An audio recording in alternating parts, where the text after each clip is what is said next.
Heart is not trying to say anything, it is just trying to make sure every part of the body gets the nourishment of blood flow.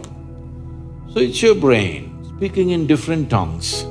So before you invest this life into something, you must look whether today if I invest my life into this, after 25 years, will it still mean a lot to me? After 50 years, will it still mean a lot to me? At the end of my life, if you turn back and look, will I be proud of this or will I be ashamed of what I'm doing right now?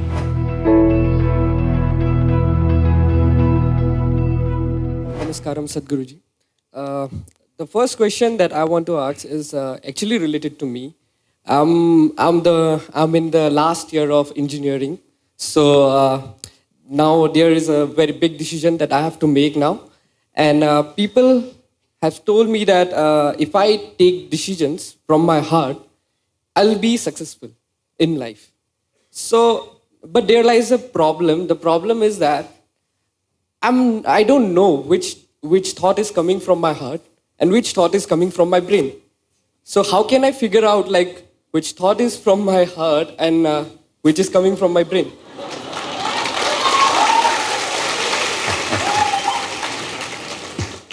The heart makes only two sounds, lub-dub. Unless the local girls are disturbing it and it's going crazy. Otherwise it makes only two sounds. Rest of the noise is all coming from your head. This idea that something comes from the heart, something comes from the brain, it's metaphoric, but unfortunately a whole lot of people are taking it literally. There was a time in many parts of the world, particularly in Arabia, the medical science in Arabia believed the blood is pumped from the liver. You might have heard Urdu sayings about Kalija, have you? Because they believed blood is being pumped from the liver, because liver is a far more complicated organ than the heart. Heart is a simple pump. So do not give it any more responsibilities other than continuously pumping the blood and keeping you alive, unless somebody here breaks it. So, about the last year of engineering, I want you to change that language because this happened. Can I tell you a joke? It's okay? Yeah. You're pretty serious about this, that's why I'm asking. This happened. A very celebrated scientist was at a dinner and he was not grandly dressed or anything, he was looking very ordinary. So the lady who was, sitting next to him didn't pay much attention to him, she doesn't know who he is. But after some time, just to be polite, to make some conversation, "May I know what do you do?" He said, "I'm studying science." She said, "Oh, I finished that in my 10th class." So you're not going to, you're not in the last year of engineering, maybe the course, but not the last year of engineering, because for your entire life, if you learn engineering, when you're dying, after 100 years, okay? I'm not preponing it. After 100 years when you're dying, you would still know, if you are a constant learning process, you would still know you know very little about engineering. With that little, many things happen, that's different. So don't be in the last year of engineering. I know the program may be closing, but not the last year of engineering, okay? So, essentially engineering means to have things the way we want. Yes? When we say this building is well engineered, I'm not saying that. If we say this building is well engineered or an automobile is well engineered, what it means is it's functioning the way we want. Yes? Of all the pieces of engineering on this planet, of many pieces of engineering, a tree is a fantastic engineering, even a mountain is fantastic engineering, because it stood there for 1,000,000 years, that means it must be good engineering, isn't it? Yes? Something that stands there for 1,000,000 years must be well engineered. Of all this, the most sophisticated piece of engineering is human mechanism, isn't it so? Hello? Most sophisticated of all the pieces of engineering. Now, because it's a sophisticated piece of engineering, it needs a certain level of attention, otherwise you don't figure it. Now that we gave you such a highly, high-tech piece of engineering, I'm asking you, did you read the user's manual? I think there is no user manual for now. How can they make such a fantastic piece of engineering without a user's manual? Maybe it doesn't come with a booklet attached to your neck when you were born. But indications must be there, isn't it, how to use it? Huh? Is it true somebody who's an athlete or a gymnast or someone else like that learns to use their body than a whole lot of other people? Yes? Obviously, at least one aspect of the physical engineering of the body, they seem to have read the user's manual about the physical aspects. Is it true certain people are able to use their mind better than others? Maybe they read another part of the user's manual. So, now with this heart manual and the brain manual, see, the problem is most people are prejudiced against the brain. This is a question that always comes to me, Sadhguru, I want to meditate but thoughts are coming. The common question everywhere. I ask them, see, I'll make you meditate. We will stop the liver, we'll stop the kidney, we'll stop the heart, we'll stop everything, okay? Oh, no, Sadhguru. So you want the liver to function when you're meditating. You want the kidneys to function. You want even the spleen to function, you want the heart to function. But you don't want your brain to function for some reason.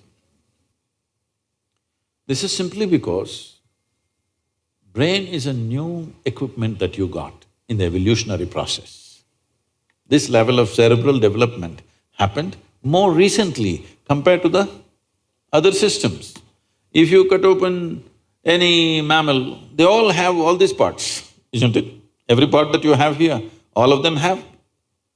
Even if you open a frog, most of you, you're biology department. Even if you open a frog, almost everything that you have, he also has, isn't it? It is only… the big difference is only the cerebral development, which is a more recent happening.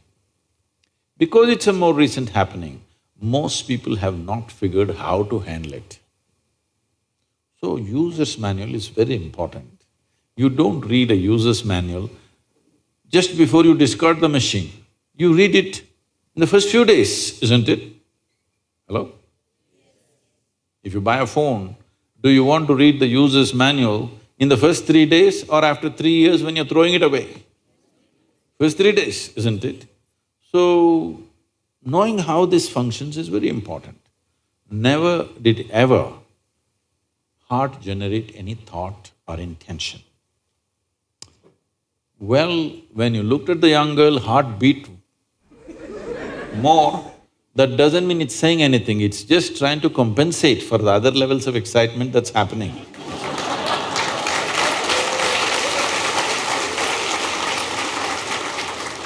The heart is not trying to say anything, it is only compensating, you need more blood, so it's pumping little harder. That'll happen even if you run up the staircase. Yes? What happens to you little panting when you fall in love also happens physiologically when you run up a staircase, yes or no? Fear also does that to a whole lot of people. So, heart is not trying to say anything, It is just trying to make sure every part of the body gets the nourishment of blood flow. So it's your brain speaking in different tongues. What's your native language? What's your mother tongue? Asmis. So, because when you know 2, 3 languages, sometimes it gets confused, sometimes it speaks in English, sometimes in Assamese, sometimes in something else. So you're thinking different people are speaking, heart is speaking, mind is speaking, no. There is thought and there is emotion. People think these two things are saying different things. They're not saying different things. The way you think is the way you emote, isn't it so? Right now, if I think, oh, she's the most wonderful person on the planet, I just have to think. Then my emotions become sweet towards her. Now I think she's the most horrible creature on the planet. Now my emotions become nasty. Yes or no? I cannot think she's horrible and have sweet emotions. I cannot think she's wonderful and have nasty emotions, isn't it so? But today, I thought she's the most wonderful person and my sweetness was flowing. Suddenly she did something tomorrow that I don't like. I think she's horrible. Thought is agile, it changes direction just like that. Emotion is little sappy. It takes time to turn around. So that period, you struggle as if there are 2 dimensions of thing happening. Because thought is saying one thing, emotion is still going sweet, because it takes time to become nasty. Everybody struggles, but it catches up or no after some time? Hello? Today you thought she's wonderful, sweetness was flowing, tomorrow she did something you don't like, you thought she's horrible. The thought is clearly saying she's horrible, but emotions are struggling because they can't turn quickly. They take time to turn. But after a week or 10 days or 2 months, depending on how deeply you're engaged, after some time, emotion catches up with the thought. Emotion also says, yes, she's horrible, so let's be nasty to her. So, they're not speaking different languages. One is agile, another is little slow in its corners. So, it looks like they're speaking different languages. When it comes to what you want to do, you must think clearly, it's very important. Thinking clearly means, the question is not about what will get me this, what will get me that. Is your life precious to you? All of you, I'm asking. Your life, is it precious to you? Yes. So before you invest this life into something, you must look whether today if I invest my life into this, after 25 years, will it still mean a lot to me? After 50 years, will it still mean a lot to me? At the end of my life, if I turn back and I look, will I be proud of this or will I be ashamed of what I'm doing right now? Doesn't matter what other people say. But you should not do anything that you will feel ashamed of, isn't it so? Huh? It doesn't matter, people say so many things. Everybody has an opinion, it's their business. But you don't do something that you will feel ashamed of, isn't it? Then you're turning against yourself. Somebody turns against you, you can leave them and go somewhere else. If you turn against yourself, you'll have to live with it forever.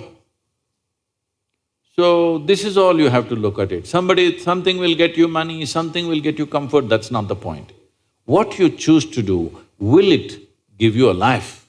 When I say give you a life, are you just trying to make a living or are you trying to make a life out of this? This is important.